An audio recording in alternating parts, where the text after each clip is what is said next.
નમસ્કાર.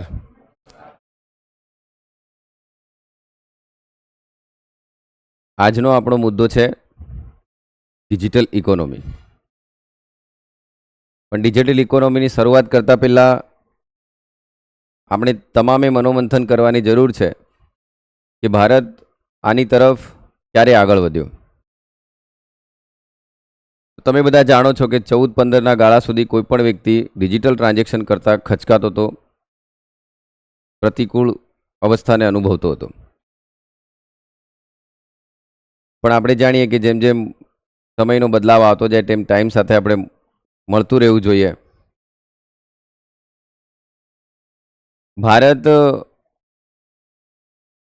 જૂના સમય આપણે કે 2016માં જ્યારે ડિમોનેટાઇઝેશન થયું એના પછી એક એવી માંગ ઊભી થઈ કે આપણે બધાએ કેશલેસ ઇકોનોમી તરફ જવું જોઈએ. હવે મનમાં સવાલ એ થાય કે સાહેબ કેશલેસ ઇકોનોમી તરફ કેમ?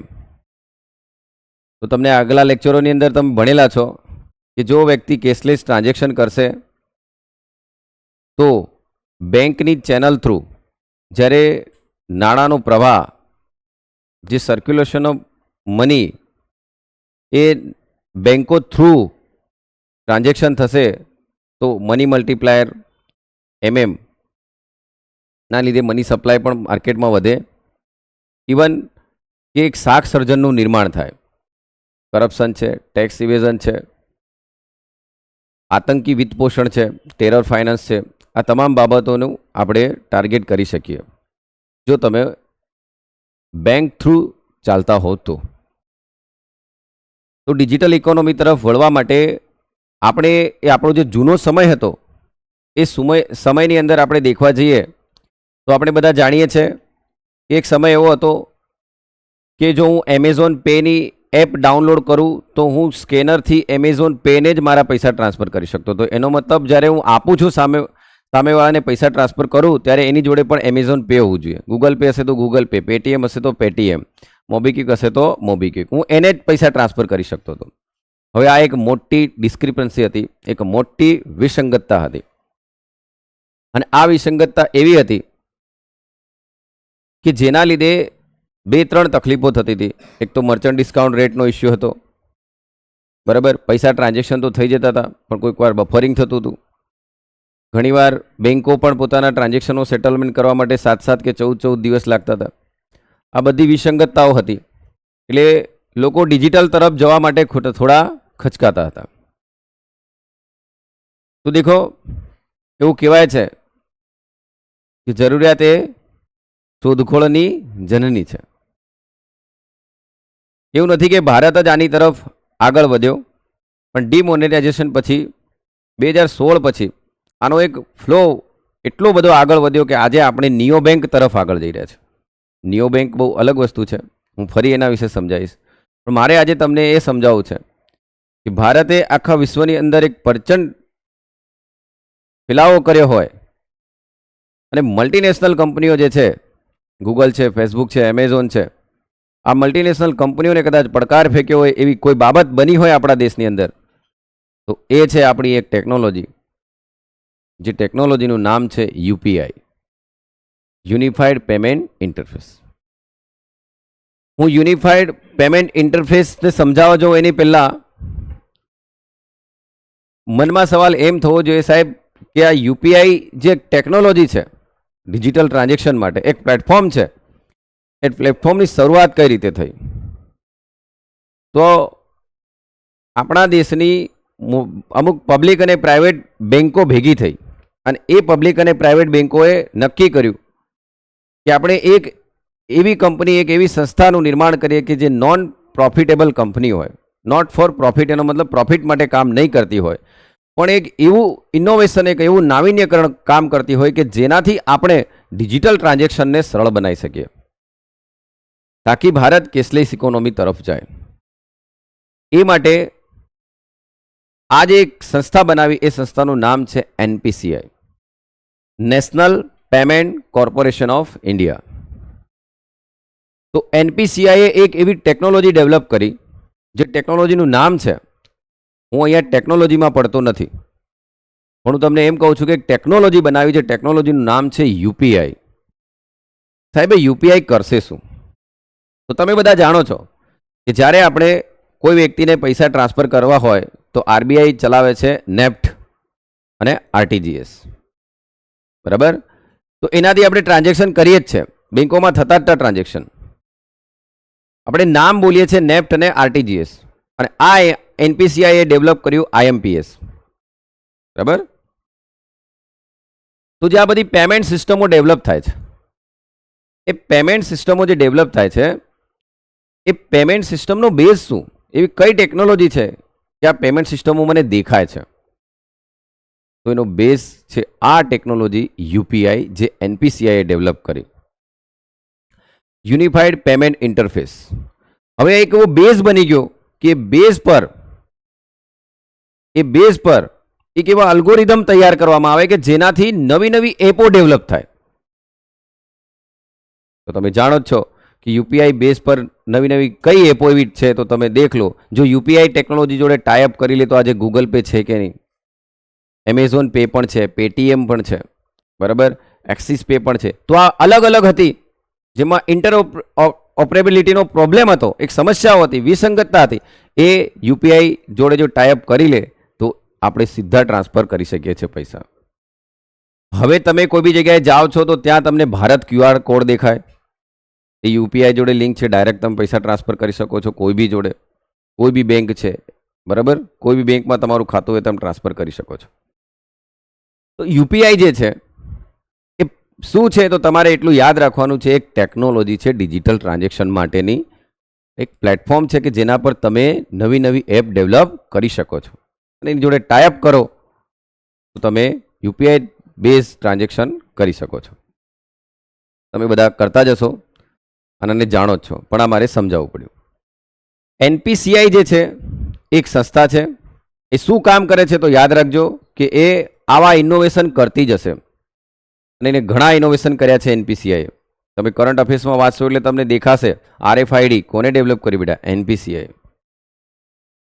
જે આપણે રોડ ટોલ પ્લાઝા પર જઈએ છીએ તો દેખીએ છીએ કે નહીં, બરાબર, તો એ radio frequency identification technology NPCI develop કરી. ટૂંકમાં એનપીસીઆઈ એ પોતાને આ બધી ટેકનોલોજી ડેવલપ કરવાથી જે બેનિફિટ થશે, બેનિફિટથી એ નવી બિઝનેસ એક્સપાન્ડ નહીં કરશે, એ જેટલો બી પ્રોફિટ થયો હશે ને એ પ્રોફિટનું નવા રિસર્ચ એન્ડ ડેવલપમેન્ટમાં ઇન્વેસ્ટમેન્ટ કરશે, બરાબર, કારણ કે નોન પ્રોફિટેબલ કંપની છે.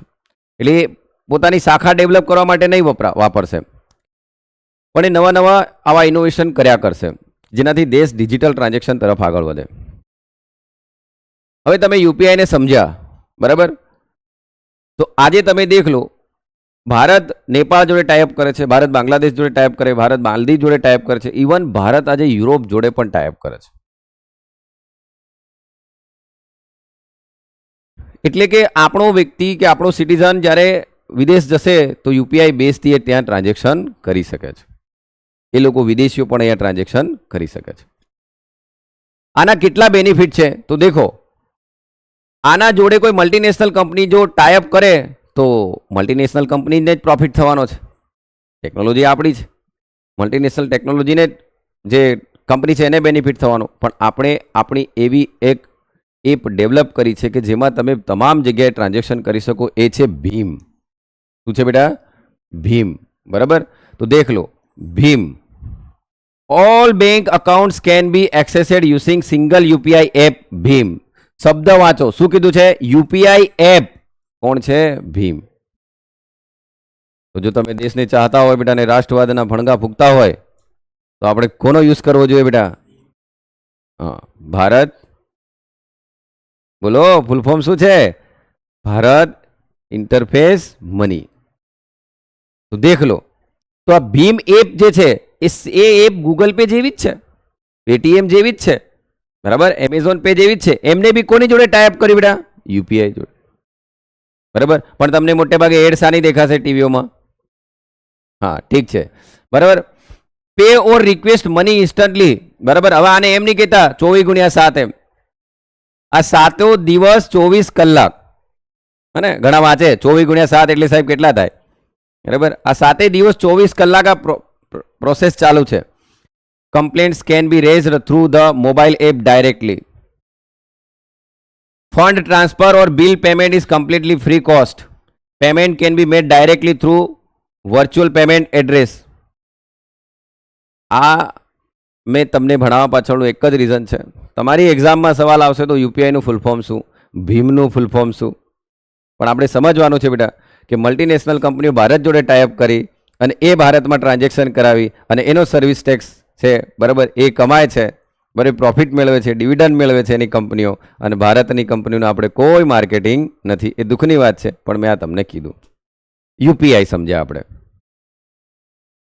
હવે ટૂંકમાં એવું સમજો બેટા કે સ્કેન હશે તો અલગ અલગ સ્કેનરો હતા, તો આપણે હવે એવો કયો સ્કેનર લઈ આવ્યા બેટા આના પરથી?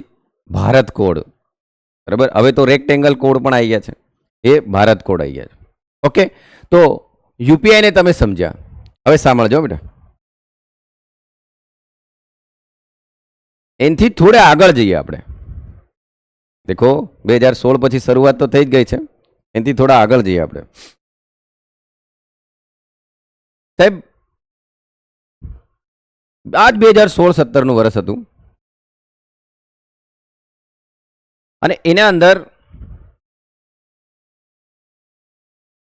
એક વાયરસ બહુ ચર્ચામાં રહ્યો. હવે એમ નહીં કહેતા કે કોરોના, એમ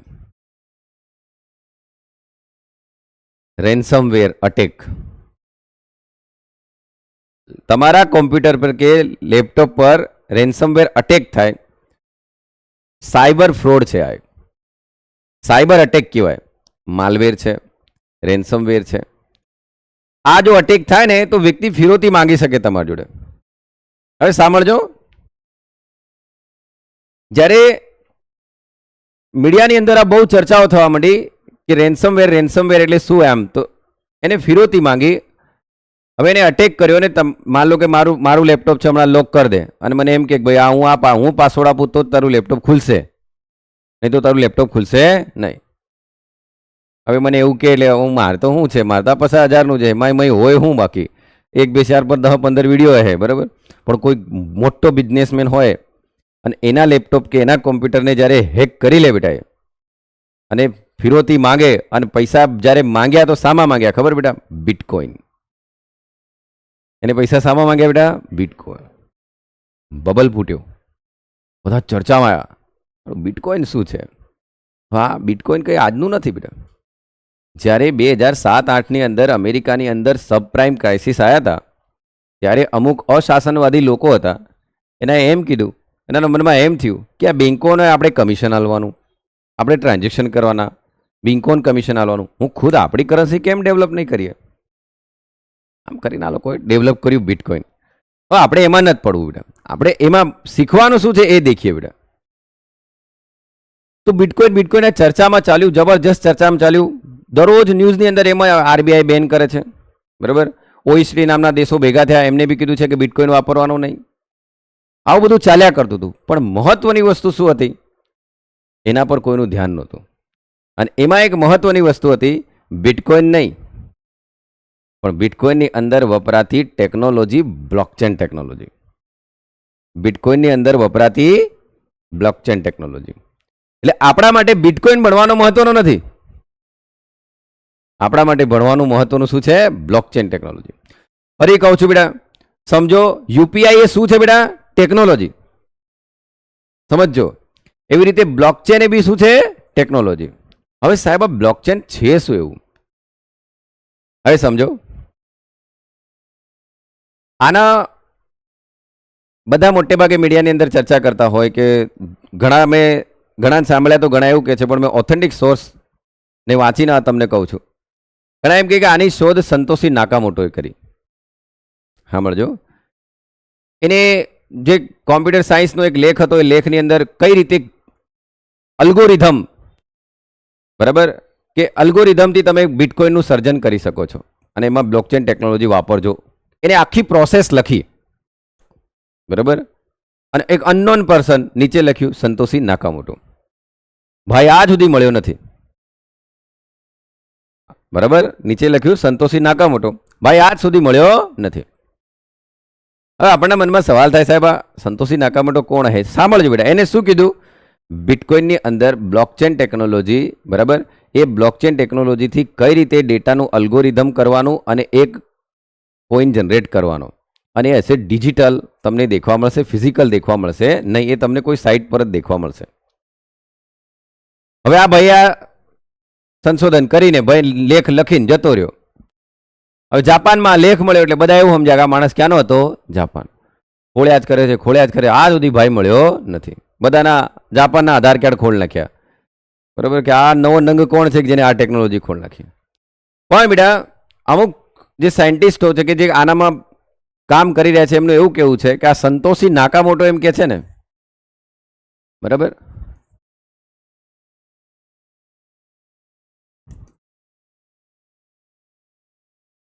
આ બીજું કંઈ નહીં મળે બેટા. સંતોષી નાકામોટો એમ કે છે ને તો આ સેમસંગ, થોશિબા, નોકિયા અને મોટોરોલા, આ ચાર એવી મોટી મોટી કંપનીઓ છે ને બેટા. હા, એને પેલા કયા ટેક્સ ચૂકવવા પડે બેટા? Capital gain tax.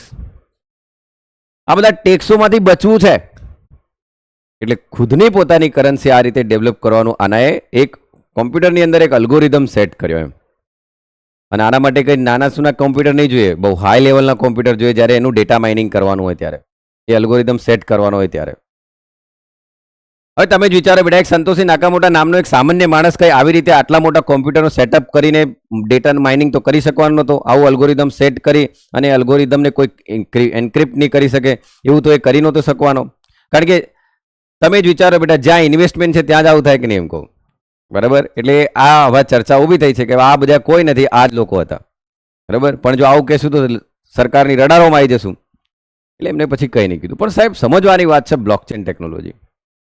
હવે સમજજો બેટા, બ્લોકચેન ટેકનોલોજીને એક તો માઇનિંગ થાય. હવે માઇનિંગ કર્યા બાદ તમે બિટકોઇન જનરેટ કરી શકો. એ બિટકોઇનનું માઇનિંગ કર્યા બાદ તમે એને ગુડ્સ એન્ડ સર્વિસ આપો તો બિટકોઇન લઈ શકો છો. તમે રૂપી ડોલર આલીને પણ બિટકોઇન ખરીદી શકો છો. આ બધી એની મેથડો છે, એ સાઇટો પર એના પર જવાનું. પણ મહત્વની વાત એ છે બેટા કે બ્લોકચેન, બિટકોઇનની અંદર વપરાતી બ્લોકચેન ટેકનોલોજી, આ ટેકનોલોજી શું છે એ જરાક સમજી લઈએ આપણે. માન લો બેટા મારી જોડે ડેટા છે કોઈ, હું એ ડેટા બોલીશ. હવે હું બિટકોઇન નહીં બોલું બેટા, એ તો ક્રિપ્ટોકરન્સી છે ને, બરાબર. એની અંદર આ ટેકનોલોજીનો યુઝ કઈ રીતે કરી શકાય એ આપણે દેખીએ.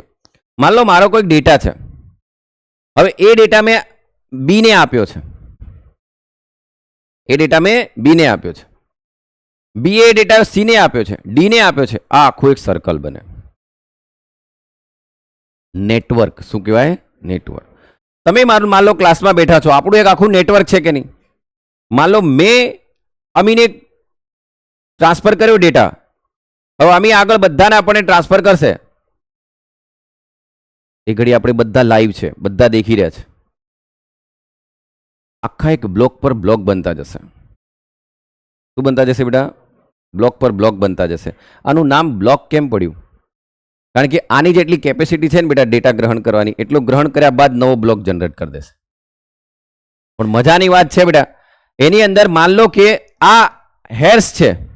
હવે પહેલો જે ડેટા બન્યો એ ડેટાને સંઘરવા માટે, સાંભળજો, હું ડેટા બોલું છું બેટા, ડાટા નથી બોલતો, બરાબર. હું ડેટા બોલું છું. ડેટા એટલે શું બેટા? માહિતી. ડેટા એટલે શું? માહિતી. હવે આ માહિતી જે છે, આ માહિતી માન લો આ એક બ્લોક બની ગયો આખો. હવે કઈ એવું નહીં હોતું કે મેં આ બ્લોક થી બ્લોક જાય એમ. સમજો બેટા કે એનો જે ક્ષમતા હશે એને હેર્સ કહેવાય. તો આમાં બધી માહિતી છે, જોજો, આમાં બધી માહિતી છે. હવે જેવો એનો હર્ષ ખતમ થશે એટલે નવો ડેટા નવો બ્લોક થશે. જેવો નવો બ્લોક બન્યો ને બેટા, જેવો નવો બ્લોક બન્યો એટલે પહેલા બ્લોકની જેટલી પણ ઇન્ફોર્મેશન હતી એ સીધી જ અહીંયા આવી જશે. હલો. અને નવી કોઈ માહિતી એડ થશે અહીં હશે. જેવો ત્રીજો બ્લોક બનશે ને બેટા, અને આ બધા સંકળાયેલા જ છે હો. અને એ ઘડી નેટવર્કમાં જેટલા માણસો હોય ને બધા માણસોને લાઈવ દેખી શકે. સાંભળજો, લાઈવ બધાને ખબર હોય એના નેટવર્કમાં જેટલા. દેખો નેટવર્ક એટલે સમજો બેટા, હું હમણાં એસબીઆઈની સાઇટ પર જાઉં, બરાબર, તો હું જે ઘડી એસબીઆઈની સાઇટ પર ગયો હશે એ દરમિયાન એસબીઆઈની સાઇટ પર જેટલા બી માણસો હશે એ આપણું નેટવર્ક કહેવાય કે નહીં? સમજ્યા? આમ તો આ એક આખું નેટવર્ક બનતું હશે જે આનામ કંઈ બી કામ કરતા હશે, બરાબર, જેને આપ્યું હશે. તો આ માહિતી હવે અહીંયાથી જ્યારે આ ત્રીજો બનશે તો આ માહિતી અહીં જશે, અહીં નવી માહિતી જનરેટ થશે કે નહીં? મજાની વાત તો એ છે બેટા. સાંભળજો, એક તો ટ્રાન્સપરન્ટ છે દેખ લો, બીજું કે આમાં જેટલી બી માહિતી છે ને, આ માહિતી આ માણસ જોડે બી છે, આ માહિતી આ માણસ જોડે છે. તમે જ કહો બેટા, આમ આઈની જોડે જેટલું છે આ બંનેનું છે કે નહીં, મને એમ કહો. હવે એનાથી થશે શું દેખ લો. માન લો કે હેકર આવ્યો બેટા, કોઈ હેકર આવ્યો અને હેકરે શું કર્યું, કોઈ એકનો ડેટા હેક કરી દીધો અથવા ચોરી લીધો અથવા તો ક્લેશ કરી દીધો. આની બધી માહિતી છે કે નહીં બેટા? લે ટ્રાન્સફર, સમજણ પડે હે? અને જો એ વ્યક્તિ જો કોઈ ચોરવા જાય ને બેટા, બરાબર, ચોરવા જાય માન લો, તો એ આની અંદર એકમાં ફેરફાર કરશે ને, તો જેવો આનામ ફેરફાર કર્યો આનામ ફેરફાર થશે, આનામ ફેરફાર થશે, તરત ખબર પડી જશે કે કંઈક મેનિપ્યુલેશન થઈ રહ્યું છે. અને જેવો આને એ ફેરફાર કરશે એટલે સીધી 3 3 4 જેટલા બી એના નેટવર્કમાં હશે એ તમામને ખબર પડી જાય. એટલે મતલબ માન લો આપણા ક્લાસનો આખો નેટવર્ક છે, જે બી આપણે ડેટા છે, એક જણ એનામાં ફેરફાર થાય તો આપણને બધાને ખબર પડી જાય. હું સમજાવી રહ્યો બેટા, બ્લોકચેન ટેકનોલોજી હું બિટકોઇન સમજાવતો નથી, સમજ્યા? આમ તો ટેકનોલોજી શું છે, કારણ કે મેં યુપીઆઈ ટેકનોલોજી સમજાવી, એવી રીતે હું બ્લોકચેન ટેકનોલોજી સમજાવું છું જેનો યુઝ છે. તો દેખો આનાથી એ જ વસ્તુ થશે. હવે માન લો કોઈ એમ કે ના ના હું તો હેક કરી જ નાખું, બરાબર. હવે હેક કરવા જશે ને બેટા, તો એકની અંદરની માહિતીને ફેર કરતા એને ઓછામાં ઓછી 10 મિનિટ લાગે અને આખો એકમાં જ ફેરફાર. હવે આના અંદર કેટલા હેર્સ છે કોને ખબર? એવું કહેવાય કે બેટા જ્યારે આખા નેટવર્કને ક્લેશ કરવાના, આખી ડેટા ચોરી કરવા જાય ને તો એને 200 વર્ષ લાગે. કેટલા બેટા? 200. અરે હું તો કહું 200 છોડો, 20 લાગે તો એ આ પ્રૂફ મેલ દે કે નહીં બેટા? ખ્યાલ આવે છે? મહત્વનું બિટકોઇન નથી બેટા, મહત્વનું કોણ છે? મહત્વનું કોણ છે? Blockchain technology. તો સમજો બેટા, હવે તમે એમ કહો કે સાહેબ તમે આ બ્લોકચેન ચડી બળીને આટલું બધા બોલી રહ્યા છો, બરાબર. મને એમ કહો બેટા, આ ડિજિટલ કરન્સી ડિજિટલ છે કે નહીં? મને એમ કહો, આપણે આમાં જે બી આવે છે જાય છે, આવે છે જાય છે, એક લેઝર છે કે નહીં બેટા? લેઝર એટલે શું? બહી ખાતું, જમા અને ઇનપુટ અને આઉટપુટ. તો એવું કામ કરી રહ્યું. હવે શું આ ટેકનોલોજીને કોઈ એક જ જણ વહીવટ કરી રહ્યો બેટાનો? સેન્ટ્રલાઇઝ છે આ? ના, ડિસેન્ટ્રલાઇઝ છે કે નહીં એમ કહો, હે ને? અને બીજી એક વસ્તુ, આમાં કઈ બી ફેરફાર કરવો હોય ને બેટા, તમે ડિલીટ તો કરી જ નહીં શકો. પહેલી વાત તો નવું કઈ એડ કરવું છે, કોઈ ફેરફાર કરવો છે તો કન્સેશન રૂલ લાગે. અહીંયા જેટલા બી નેટવર્કમાં બેઠા છે એ લોકો જો મંજૂરી આલે ને તો જ યસ એમ કે તો જ એ વસ્તુ થશે, બાકી થશે નહીં. તો ડેટા સિક્યોર છે કે નહીં બેટા એમ કહો? ડેટા ચોરાય બી નહીં, ડિલીટ બી નહીં થાય, હેક પણ નહીં થાય. એટલે ટૂંકમાં સમજો, એકલું ક્રિપ્ટો કરન્સી માટે કે કોઈ ડિજિટલ કરન્સી માટે આનો યુઝ થાય એવું જરૂરી નથી. તમે એવી કોઈ પણ વેલફેર સ્કીમ ચલાવો કે કલ્યાણકારી યોજનાઓ ચલાવો તો આ ટેકનોલોજીનો યુઝ કરી શકો કે નહીં બેટા એમ કહો, બરાબર. હું કહું ને બેટા, એક અરુણ જેટલી જેવો વ્યક્તિ હતો કે જેને ભરી સંસદમાં એવું કીધું હતું કે ભારત ભવિષ્યની અંદર જેટલી પણ વેલફેર સ્કીમ ચલાવશે એ સ્કીમની અંદર બ્લોકચેન ટેકનોલોજીનો યુઝ કરવા જઈ રહ્યું છે. સાંભળજો, કોઈએ બેટા ટેબલ ઠોક્યું નહીં. હા તમે કહો કેમ સાહેબ? તમે કહો કેમ સાહેબ? માન લો કે બેટા કોઈ સ્કીમ હશે, એ સ્કીમનો જેટલો બી ડેટા છે એ તમામ ડેટા જો બ્લોકચેન ટેકનોલોજીથી થશે તો ટેન્ડરો લેવા વાળાને કરપ્શન કરવા વાળાનું પૂરું થઈ જાય કે નહીં બેટા? કારણ કે એ ઘડી જેટલા બી નેટવર્કમાં હશે તો ખતમ બેટા, બરાબર. આમ માહિતીની પારદર્શિતા રહે, ટ્રાન્સપરન્સી રહે, એનોમિનિટી ના રહે. સમજો વાતને. અને આવશે બેટા, શાંતિ રાખો. હમણાં લેટેસ્ટ પ્રગતિ થઈ જ છે આપણી, હજુ તો આપણે ખાલી ખોને અમલી રહ્યા છે બ્લોકચેન ટેકનોલોજીને. પણ સમજો બેટા, તો દેખ લો આ કેટલું સિક્યોર છે, ડિસેન્ટ્રલાઇઝ છે. એક આખી બહી ખાતું છે કે નહીં બેટા એમ કહો, બરાબર. તો તમે શું આના માટે બોલી શકો બેટા કે આ એક વસ્તુ ડિજિટલ છે, બરાબર? આ ડિસેન્ટ્રલાઇઝ છે, લેઝર સિસ્ટમ છે, આનામાં આખું બહી ખાતું છે, બરાબર. આનો ડેટા ચોરી કરવો મુશ્કેલ છે, બરાબર. આમ ડેટા ડિલીટ કરવો પણ મુશ્કેલ છે. મેં આ સ્લાઇડ લેવા પાછળનું મારું રીઝન ખાલી એટલું જ છે, મારે તમને સમજાવું છું કે બ્લોકચેન ટેકનોલોજી શું હોય. હવે બિટકોઇનને ભૂલી જાઓ, આપણે બિટકોઇનને ભૂલી જાઓ, કારણ કે બિટકોઇનને આપણી આરબીઆઈ બેન કરે છે. કેમ? કારણ કે જો બેટા આ ટેકનોલોજીથી કોઈ પણ માણસ બેટા જો કામ કરશે તો એ આતંકી વિત્ત પોષણ પર કરી શકે કે નહીં, ટેરર ફાઇનાન્સ કરી શકે કે નહીં, મની લોન્ડરિંગ કરી શકે કે નહીં, કરી શકે છે, બરાબર. આતંકી વિત્ત પોષણ છે, ટેરર ફાઇનાન્સ છે, ટેક્સ ઇવેઝન બી કરી શકે બેટા, બરાબર. આ બધું કર ચોરી બધું કરી શકે જો આ ટેકનોલોજી હોય તો. અરે બેટા સ્મગલિંગ બી થાય કે નહીં મને એમ કહો. ચલો હવે આતંકવાદી કોઈ સંગઠન છે એ બિટકોઇનથી જ પોતાના પૈસા ટ્રાન્સફર કરતું હશે બેટા, તો ખતમ, પૂરું. પણ એ જઈને તો સાઇટ પર જ કરશે કે, એ બી તો ડિજિટલ કરન્સી જ છે કે, સાઇટ પર જઈને કરશે. તો આને એવી જે કંપનીઓ છે એના પર કામ કરતી છે, સરકારે એના પર ટેક્સ કરી દીધો, કેપિટલ ગેઇન ટેક્સ 30% અને TDS 1%. કારણ કે આનું લેવેજ તો ક્યાં જઈને કરશે બેટા, સાઇટ પર જઈને જ ને. તો એ જેટલી બી કંપનીઓએ આની મંજૂરી લીધી હશે કે અમે બિટકોઇનની લેવેજ કરાવીએ, એના પર સરકારે કેપિટલ ગેઇન ટેક્સ 30% કરી દીધો. અને કેપિટલ ગેઇન ટેક્સ તો જાણો છો ને, હા. અને TDS 1%, એટલે ટેક્સ ડિડક્ટ એટ સોર્સ. આ પૈસા લાયો કઈથી એમ. હવે સરકારે બેન કર્યું બેટા, તો આ કંપનીઓ ક્યાં જતી રહી? RBIમાં. સરકારે બેન કર્યું બિટકોઇનને, તો કંપનીઓ ક્યાં જતી રહી? RBIમાં. કેસ કર્યો, બરાબર, કંપનીઓ જીતી ગઈ. સાહેબ આવું કેમ? હા બેટા, કારણ કે સુપ્રીમ કોર્ટે એવું કીધું કે ભાઈ ટેસ્ટ ઓફ પ્રપોર્શનાલિટી, સમાનુપાતી સિદ્ધાંતનું અહીં પાલન થતું નથી. તમે કર ચોરી બચાવવા માટે કે આતંકી વિત્ત પોષણ બચાવવા માટે આ ટેકનોલોજી, આ બિટકોઇનને તમે બેન કરો છો, બિટકોઇનને તમે બેન કરો છો, પણ આર્ટિકલ 19 એમ કહે છે કે વ્યક્તિ મુક્તપણે પોતાનો વેપાર ધંધો કરી શકે. હવે આપણે એટર્ની જનરલે રજૂઆત કરી કે સાહેબ નથિંગ અબાઉટ ધ નેશન, દેશથી મોટું કંઈ નથી. સુપ્રીમ કોર્ટના જજે કીધું 4 માણસો બિટકોઇન જનરેટ કરે છે, બરાબર, અને દેશમાં પાર્લામેન્ટમાં લેજિસ્લેટિવમાં આટલા લોકો બેઠા છે, શું પરફેક્ટ કાયદો ના બનાવી શકે? બરાબર. એની અંદર બિટકોઇન ખરાબ છે, પણ અંદર વપનારાની બ્લોકચેન ટેકનોલોજી તો મહત્વની છે કે નહીં? શું ભારત એનો યુઝ કરીને કરન્સી ના જનરેટ કરી શકે? એટલે આમ ના જાગ્યા આંખો કે હારું વાત તો સાચી છે. ત્યારે બેટા હે ને સાંભળજો, ત્યારે આપણે એક નવી કરન્સી ઇસ્યુ કરી બેટા, જે વિદેશોની અંદર તો થાય જ છે, બરાબર. પણ ભારતે એ બધી વિચાર્યું કે ભાઈ એવું જરૂરી થોડી છે કે ક્રિપ્ટોકરન્સી માટે જ આપણે બ્લોકચેન ટેકનોલોજીનો યુઝ કરીએ. અને આપણે લેટેસ્ટ નવી કરન્સી લાવ્યા બેટા, રૂપી, બરાબર, જેને આપણે શું કહીએ છીએ બોલો? રૂપી, જેને આપણે શું કહીએ બેટા બોલો?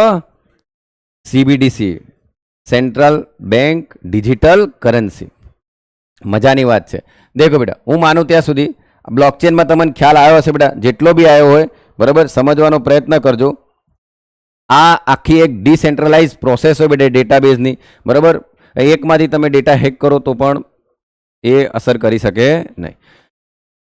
હવે મહત્વનું આપણે જે ભણવા જઈ રહ્યા છે, બરાબર, એમાં મારે આ ભણાવવું છે બેટા, બરાબર. બંધ કરી દે બેટા.